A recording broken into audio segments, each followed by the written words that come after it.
The following is a production of DallasCowboys.com and the Dallas Cowboys Football Club. How about them Cowboys? Yeah! Go Cowboys! This is Cowboys Storylines with Nick Eatman. What is up? It's time for Cowboys Storyline. I'm Nick Eatman here. It's Thursday, October the 5th.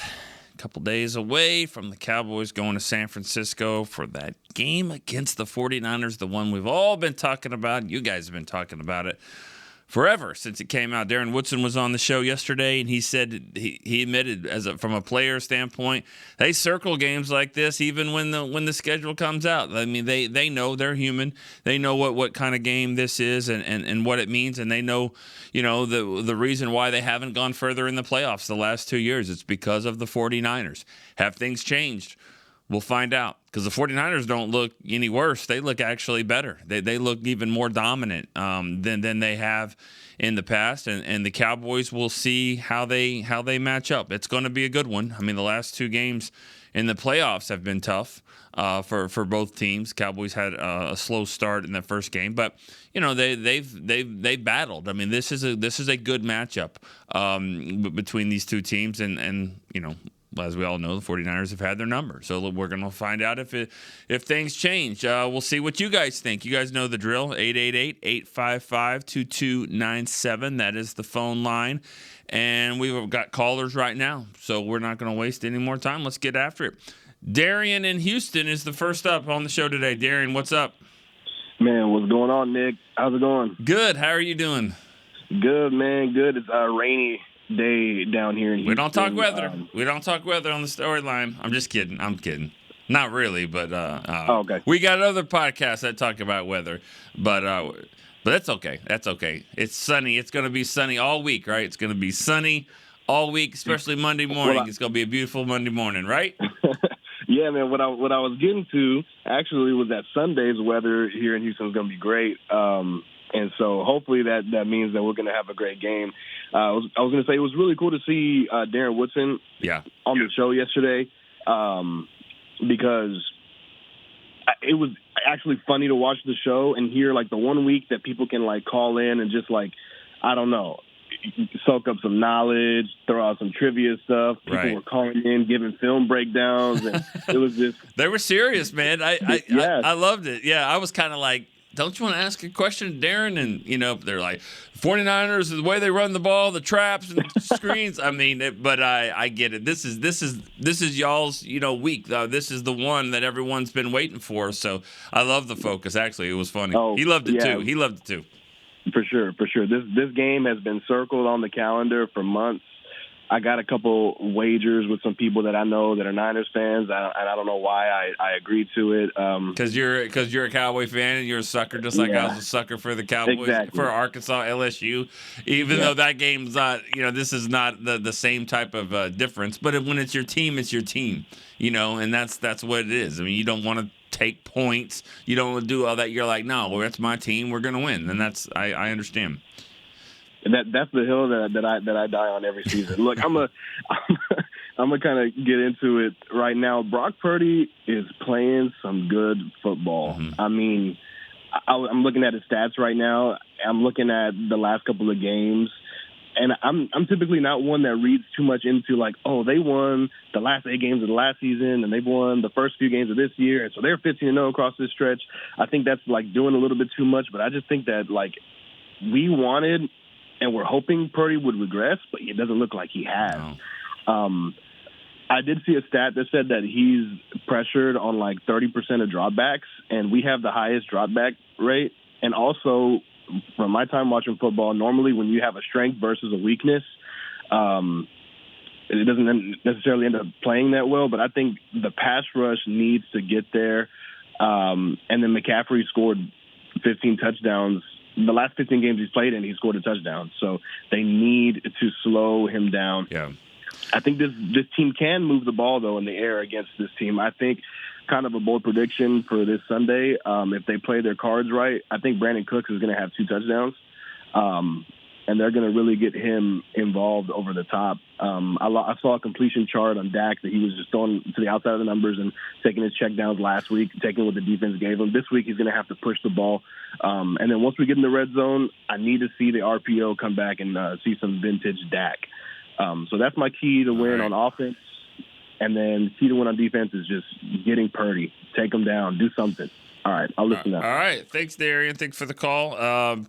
Brock Purdy, he's special. I mean, I don't know any other way to say it. He hasn't lost.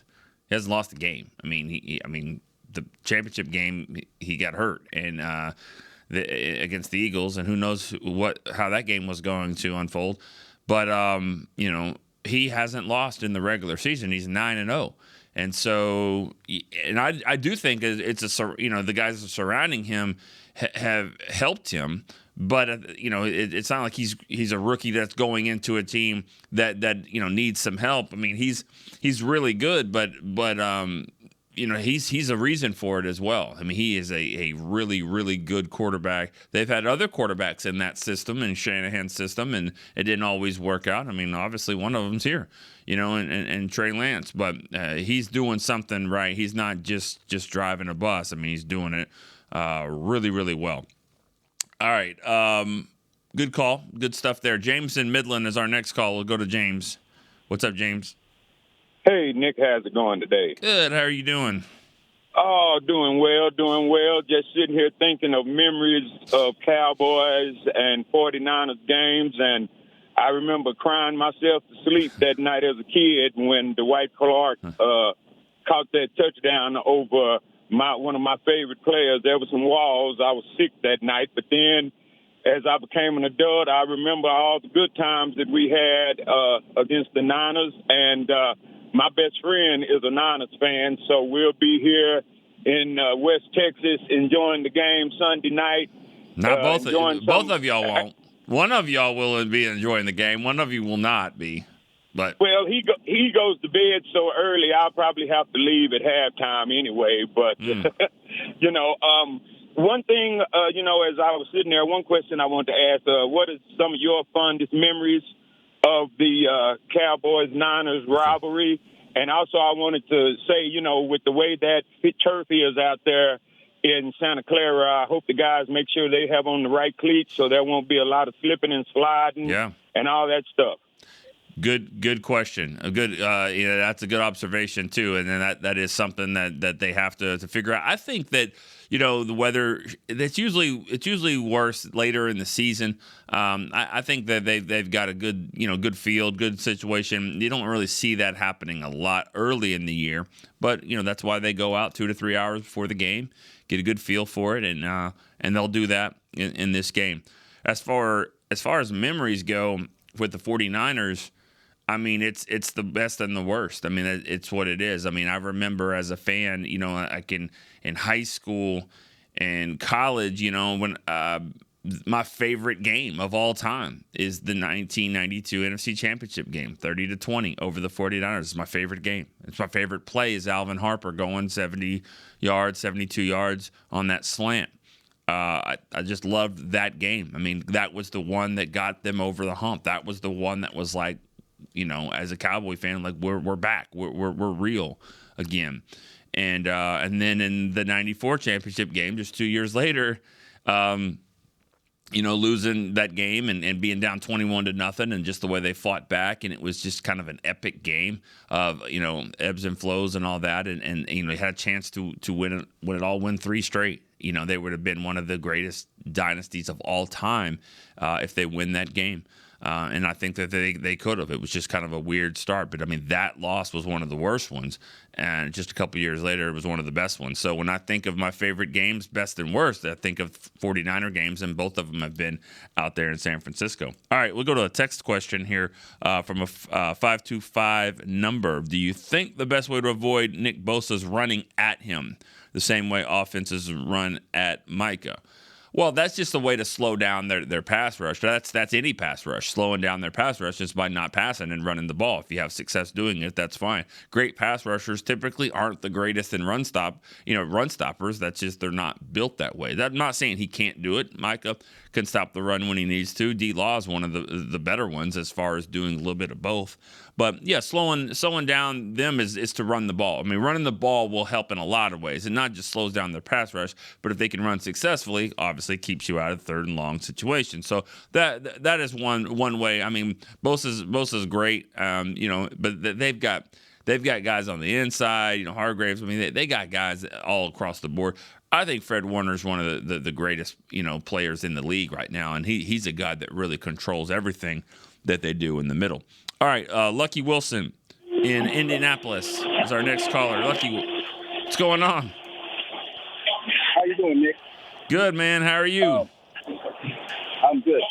Okay, so my question is, both of the teams putting on even the match, how much do you think the officiating is going to come into play?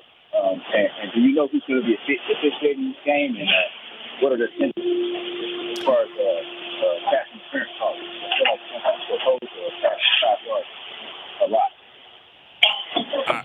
All right, Lucky, we're gonna end the call there. Thanks for the call. I got officiating. That's what I heard. I don't know if you're working.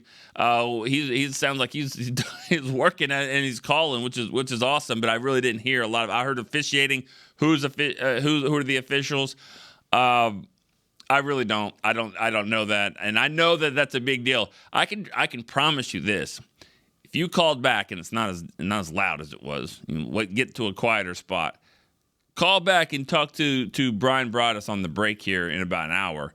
He knows who the officials are. I promise you that. He does, and he studies it, and he knows what kind of calls they have. And Mike McCarthy knows it as well. I really don't. I don't have a grasp of that. How the officials, how it's going to be called.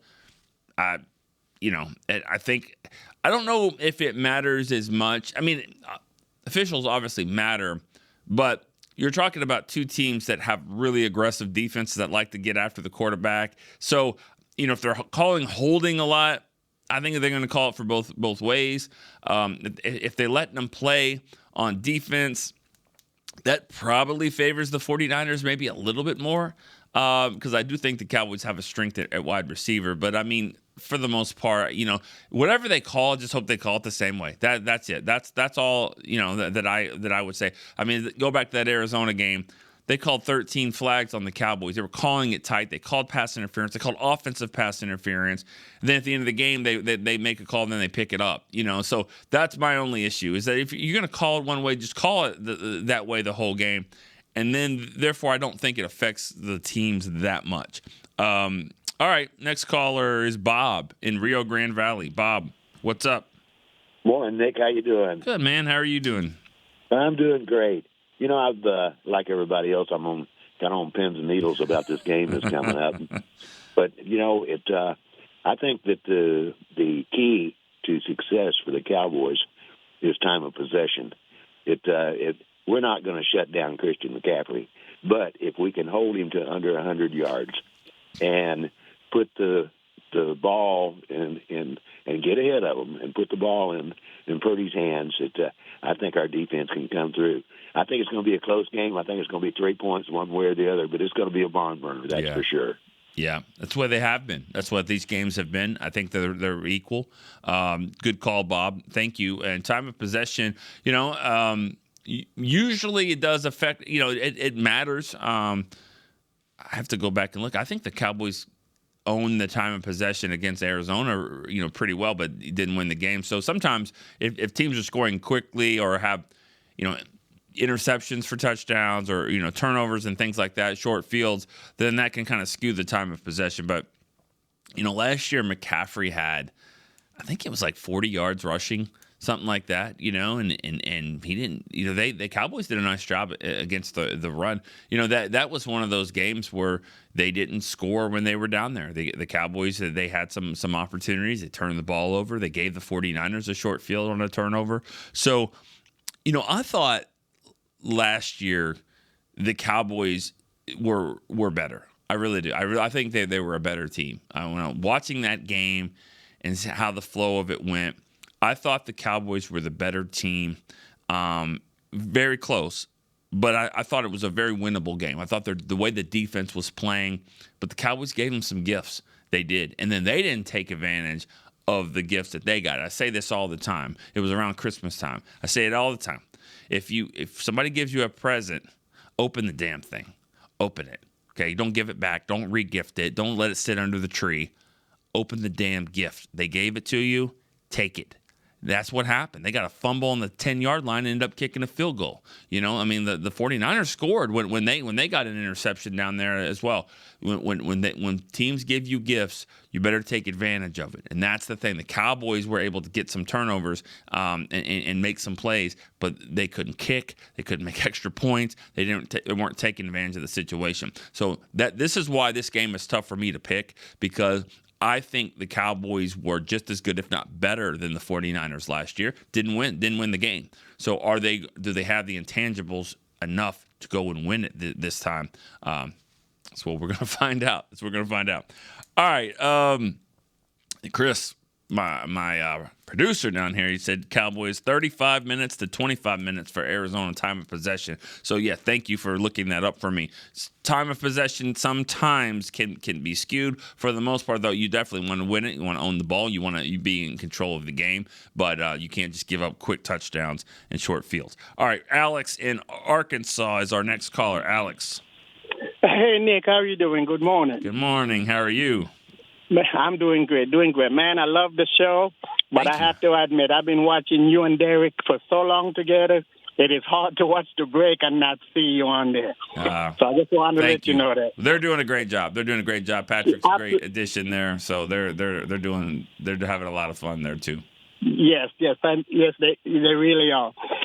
Chris, I think Nick, I've been listening. I think you hit the nail on the head about the gifts, about time of position. I think the Cowboys are going to win this game. But ironically, not because of Mike McCarthy, the head coach. They're going to win this game because of Mike McCarthy, the play caller. Okay.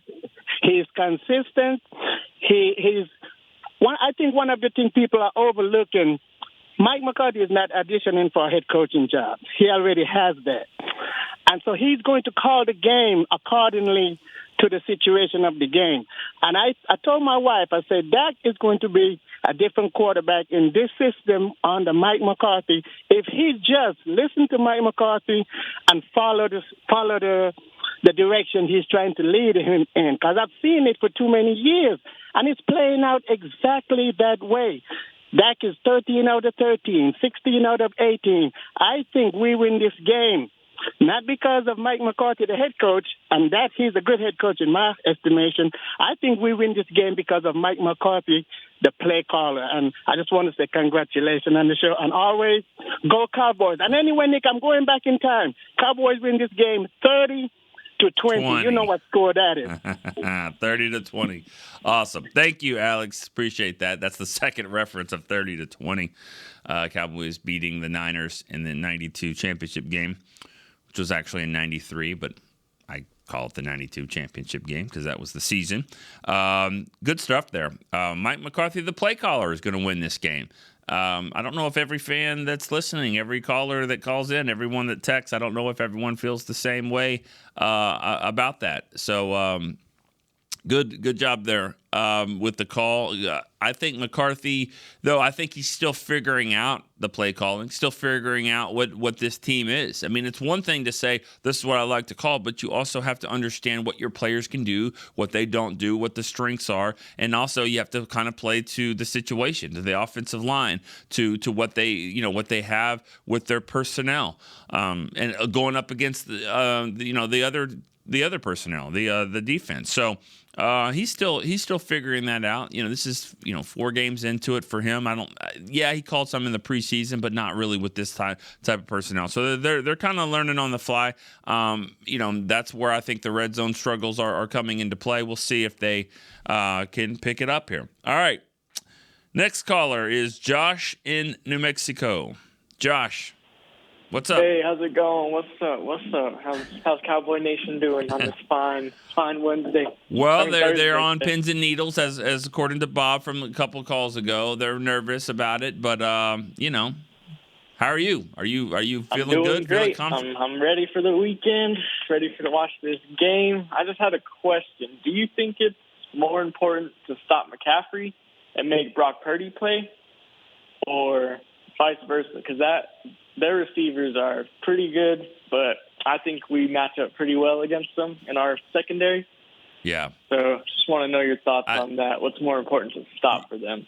Yeah. Thanks for the call. I think it just always comes down to the running back. You know, if you stop McCaffrey, then that means you're probably putting them in 3rd and long, which is one play away from really getting off the field, and also plays into the hands of what the Cowboys are liking to do.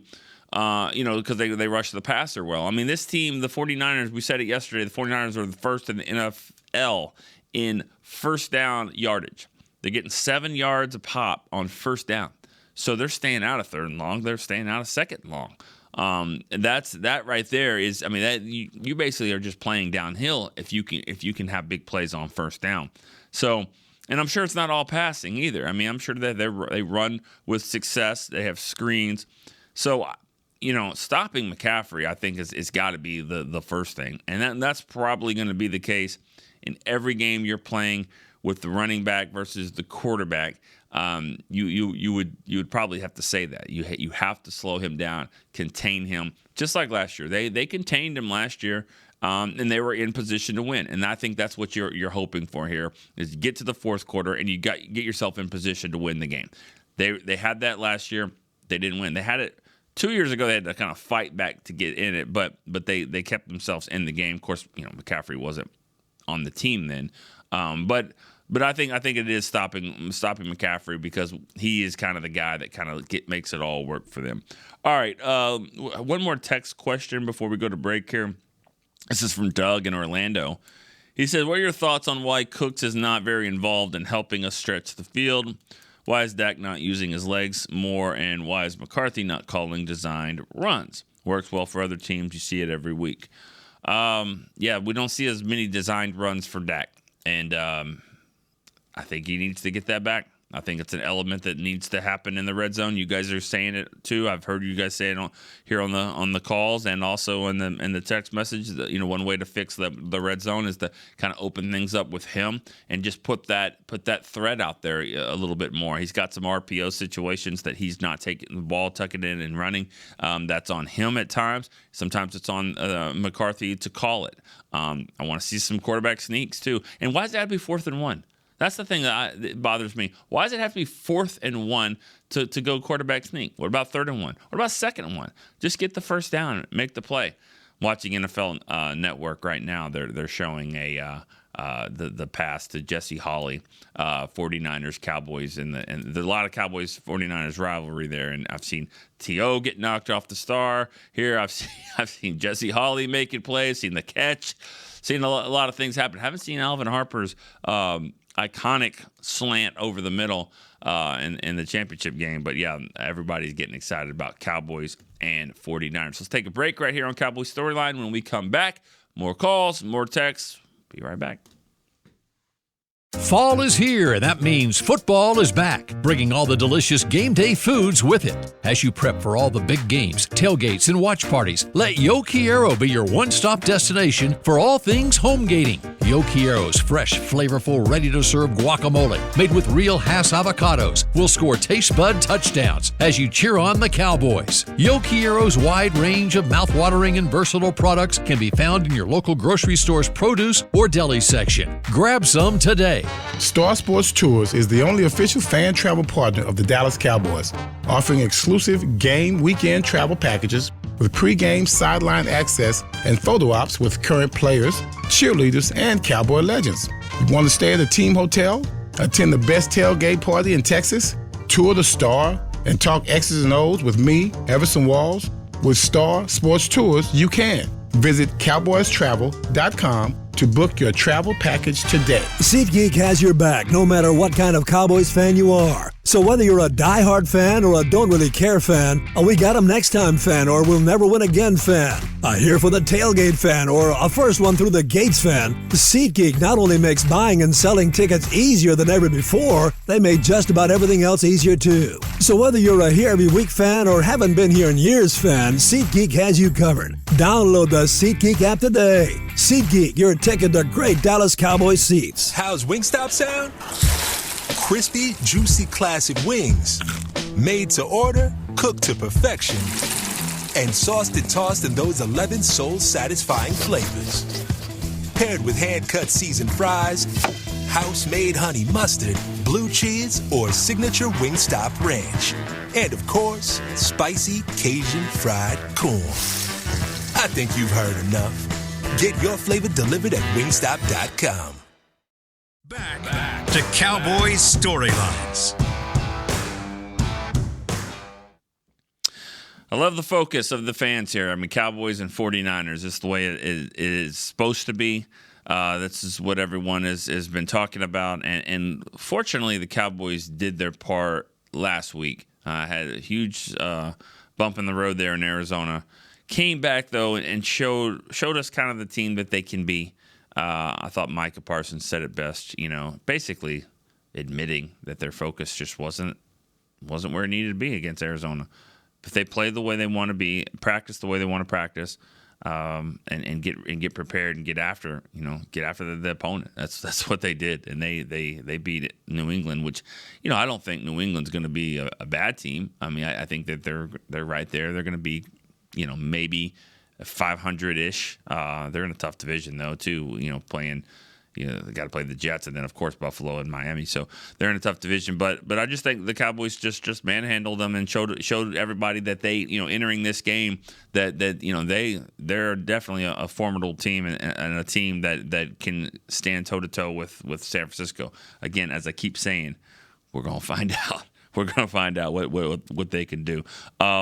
I have a text question here from Victor in Houston, Rio Grande Valley area. He says, I know the defense is still super talented for the 49ers defense, but DeMeco Ryans leaving to be Houston's head coach, does that play a factor at all in this rematch? We'll see. I mean, their defense still looks pretty good. Now, I know that Bosa's got one sack, so teams are kind of probably handling him a little bit different or giving him a lot more attention. But they're not losing games at all. I mean, their offense is dynamic, but their defense looks pretty stingy as well. So we'll see if that's going to be a factor. It doesn't look like it has been so far. But again, I think the Cowboys are the toughest team that San Francisco has faced so far too. So this is not just a challenge for Dallas. I mean, this is a challenge for San Francisco as well. All right, Leon in Sarasota, Florida is our next caller. Leon. Hey, how you doing, Nick? Good. Long time watcher of you, man, on your other show. Thank you. I finally got through to you. All right. My question is, do you think that we are better prepared this year from last time we faced the Niners when we lost Pollard in the middle of the game? Are we better prepared at the running back position to keep that explosiveness going? I'll hang up and listen to your answer. Good question, and a very timely question because the Cowboys are dealing with some injuries right now at running back with Rico Dowdle banged up. Rico has done a nice job. He really has. He's been impressive. But he was, he's the backup to Pollard. So if something happens to Pollard, knock on wood, in the game, I think they're going to bring up Malik Davis. Is what I think is going to happen from the practice squad if Rico doesn't play. He did not practice yesterday, but they're not as concerned long term like initially when he had the hip injury. They thought maybe this was going to be a serious thing, but he's had MRI. Had some tests, X-rays, looks pretty good from a long-term standpoint. Doesn't mean he's going to play in this game. But, I think overall, from a weapon standpoint, they are more explosive. They are better. I think Gallup is at a better spot. Cooks is obviously better for than whoever they had there. And Tolbert is a bit. I mean, he's starting to show that he's a little bit more of a weapon. They don't have Dalton Schultz, but I think the tight ends are still they're still able to make some plays. Ferguson makes a little bit more plays down the field. So we'll see what it looks like at the backup running back spot. But you never want to lose a player in the middle of a game, but I do think that they do have more weapons. And I also want to throw in Turpin. I think Turpin is a better offensive player than he was last year, and he's another guy that I think there's still some plays to be had with Turpin. All right, Alan in Clearwater, Florida. Alan is next. Hey, what's good up, morning, man? Nick. Good morning. So a couple of things about this rivalry. Also, I'm right with you. The 92-93 championship game, favorite game of all time. Yeah. I've watched it a dozen times. It's just amazing. But I grew up in the era where the Cowboys-Niners rivalry began, where I can't remember the details. There was like 3 years in a row where we met them in the playoffs. It was the John Brodie, Gene Washington era from the Niners.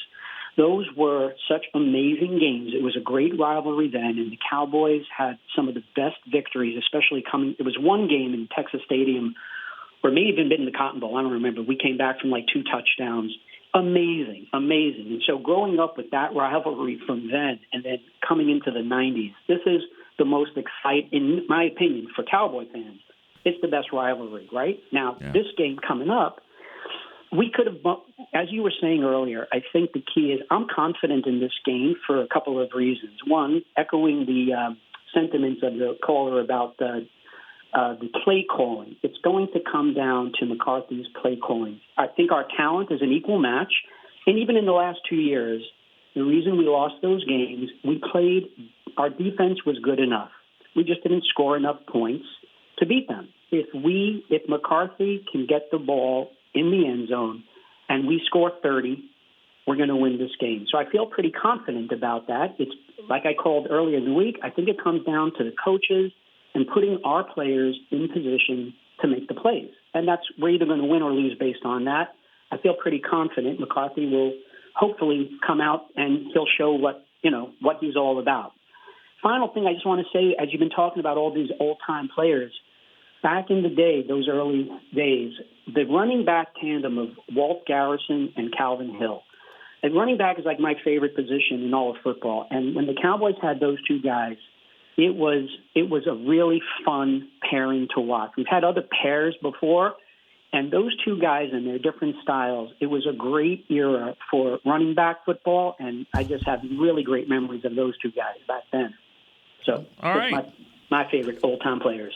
All right, we appreciate the call.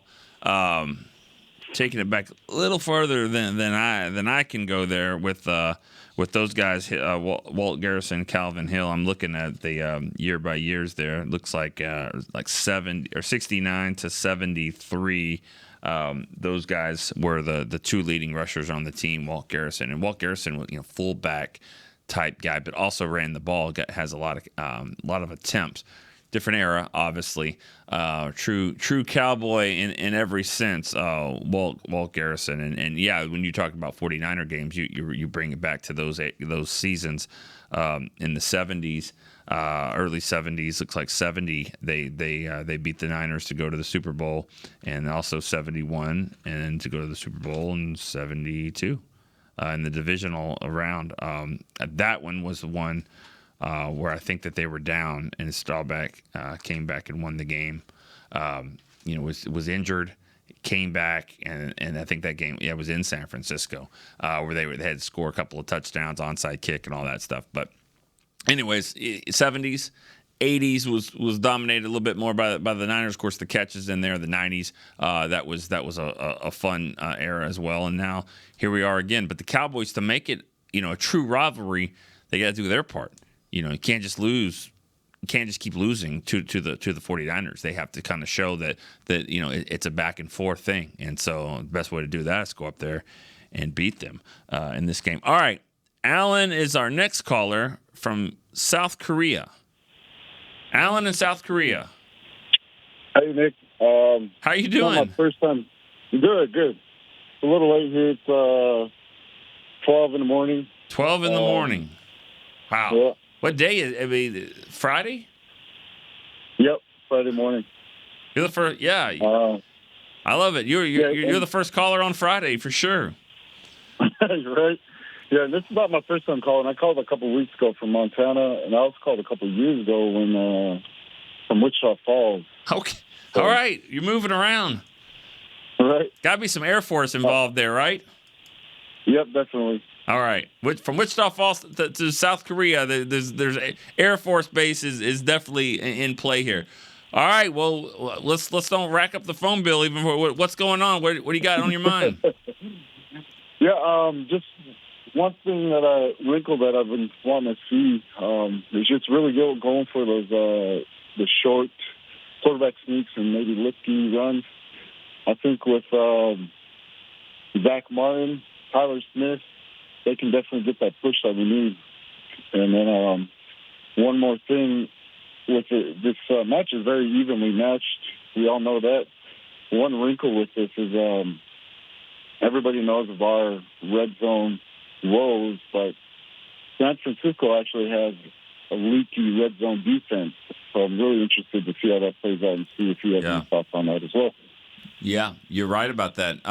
Thanks so much for the call, and it's probably not easy for you to keep up, but you definitely do. I mean, not only do you know about the Cowboys' red zone issues, which most people seem to know, but also the 49ers. I mean, they're 27th on defense in the league in red zone efficiency as far as letting teams get in the end zone. So they haven't been all world down there as well. So something's got to give when the Cowboys get down there. If they get down there, they gotta get down there first. But they have been. I think that they probably lead the NFL. I should know this, but I think they do lead the NFL in appearances inside the 20.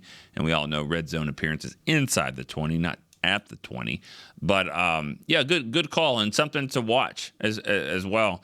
See what the 49ers do on with their defense. They've given up a few points down there, and that was the key last year. That's been the key for a lot of games. A lot of close games seem to come down to just missed opportunities, and missed opportunities, you don't miss them any bigger than that, than getting down there, having to settle for 3 and not a touchdown. Wow, South Korea, that's awesome. The show is global, and it's not the first international call we've had, but I think the first one that I can remember from South Korea.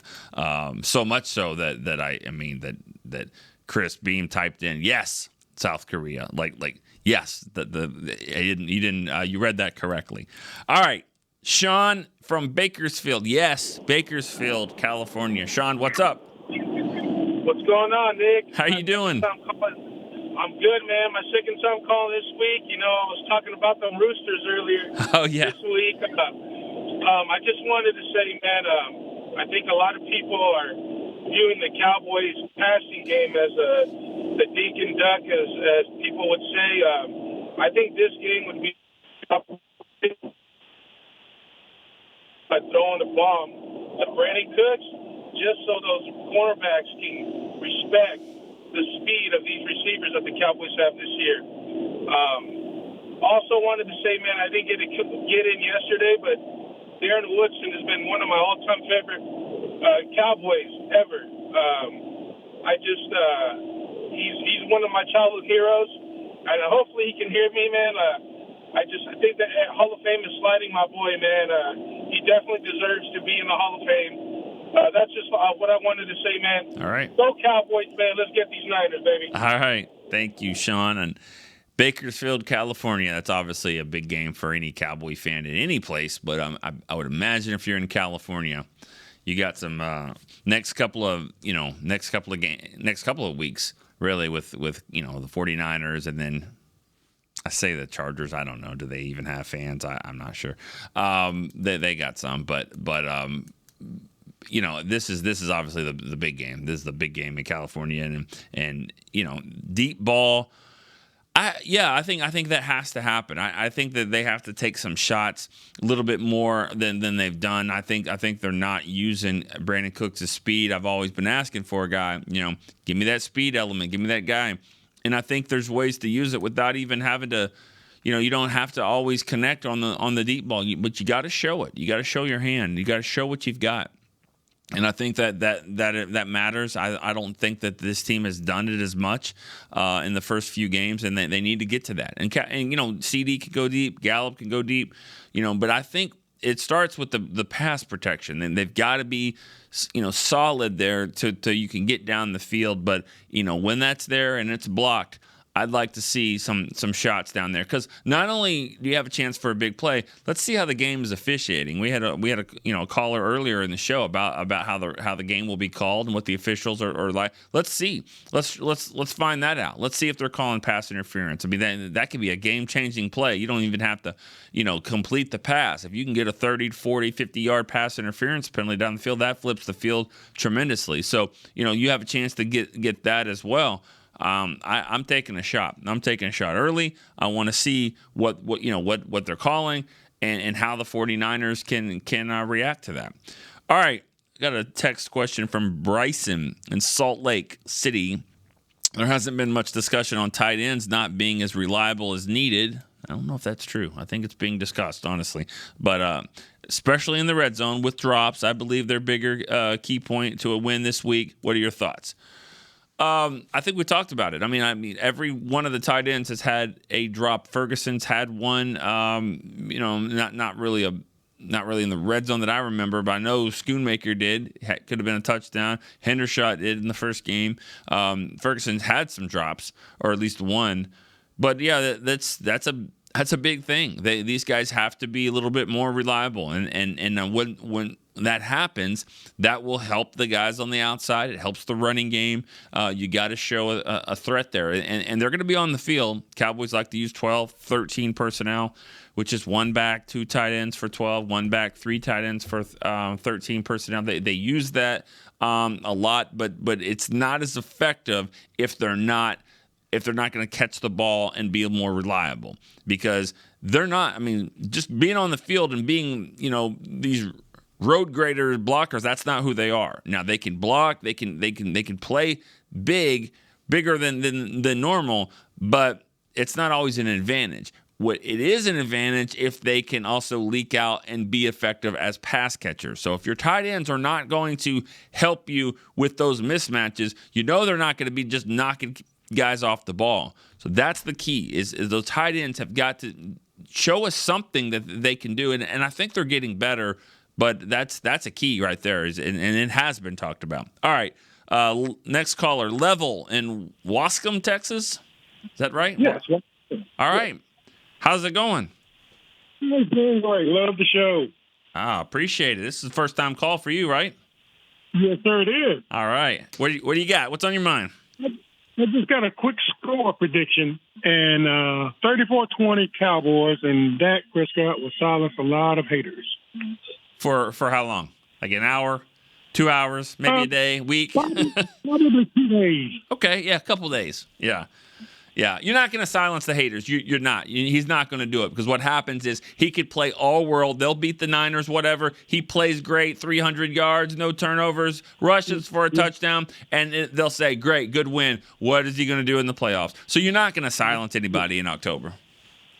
Well, he's going to do it for at least a couple of days. We're going to give him that. Couple of days. All right, cool. Okay. What else is on your mind? You got another question? All right, I guess that's it. That'll be it. Just a quick little score prediction. That's all we need. All right. In and out. You too. Let's keep moving here. To the next caller, Tony in Alexandria, Virginia. Tony, what's up? Hey. Am I on? You're on. Hey, Nick. How are you? I'm good, Tony. How are you doing? Good. I'm a long-time listener, first-time caller. I've been following you forever. Oh. Never miss a show. I'm either riding around listening to it on my earbud during my working day or what have you. But appreciate I love your show. Congratulations. Thank you. I got real quick. I got a couple comments, and then I got a little trivia question for you, see if you can get it right. Ooh. So one comment I have, as far as in revisiting or going down the Randy Gregory thing, I'm gonna take a hard no on that, or as Jerry Jones would say, El Paso on that. And then the other comment I have too is it's always kind of bugged me how our second round picks either they just don't work out, or they're just, they're not on the team that long. And it's funny, I've got a buddy that I text there that lives in the Dallas area, and I told him, like, we've got to do better on our second-round picks. I mean, since 2010, these are our second-round picks. Sean Lee, of course, he retired. Bruce Carter retired. 2012, we had no pick. 2013, Gavin Escobar, deceased, God rest his soul. 14, DeMarcus Lawrence, he is on the team. Randy Gregory, we know about him in 15. 16, Jalen Smith, not on the team anymore. Chidobe Awuzie, not on the team anymore in 17. 18, Connor Williams, not on the team. Tristan Hill was cut, not on the team anymore. 20, Trevon Diggs, he is on the team. 21, Kelvin Joseph, not on the team anymore. And then 22, Sam Williams is on the team, and the jury's still out on him. But I just think we need to do a better job on our second-round picks. And I know lots of times we're picking at the end of the second round, and it may be spares trying to find a good player there, but I just think we need to do a better job on that. And then the trivia question I have for you, out of all the NFL teams, I believe Dak is down to 2 teams that he has not beat. Can you name those 2 teams? Ooh. Okay. Thanks for the call. God, teams he hasn't beaten. Is he gone? Because we're gonna have to find it here. I let him go. Yeah. Okay. I don't know why. I mean, Jacksonville. No, he's beating Jacksonville. We'll sit here and play all day long on that one. If give me a second, I'd probably figure it out. But he hasn't beaten in the regular season. I would think somebody over there in the AFC, maybe Denver. Not sure about that one. It could be Denver. All right. How about? But when we go back to the second round picks, that's a philosophy thing, though. That's something that's not just. It's not just bad. I mean, bad luck. That's a philosophy that they're going for. They're trying to get value. They're trying to look at players that have been either injured or they've got off the field issues or maybe both, and they're saying, hey, this guy's got talent. Let's try to get him. Let's try to bring this guy in here. Let's see if we can help him and get over some of the issues they had, rehab, the injury, whatever it is, and try to steal a first-round talent. They tried it with Bruce Carter. They tried it with obviously with Randy Gregory. Jalen Smith was like the biggest one that they tried that with. They've made an effort to try to do that. They thought Trayvon Diggs was a first-round pick, that he fell. Let's try to get Trayvon Diggs. He didn't have off-the-field issues at all, but and they hit that one. But for the most part, Sam Williams is another one where they like the talent and they're trying to go for it here, and they just hasn't worked all the time. But it's more of a philosophy thing. It's certainly not a bad luck thing. They're picking great in the first round, but second round, they've changed their tune a little bit on that. So, all right, that'll be the end of the show today. I wish I had the answer to that. I'm going to say Denver. I got it. It's on your sheet. Okay, it's Denver and Buffalo. Buffalo and Denver. That's the end. Chris found it, figured it out. Cool. He could change one of them this year. Going to Buffalo and playing them. Not going to play Denver for a little bit. They're not making it to the Super Bowl, and I'm not saying the Cowboys are, but I think they got a better chance than obviously Denver. All right. That's it for today's show. Appreciate all the callers. Good stuff. Chris Beam running the board in the back. We will see you tomorrow. Make some picks tomorrow on Cowboys Storyline. See you then. This has been a production of DallasCowboys.com and the Dallas Cowboys Football Club. How about this, Cowboys?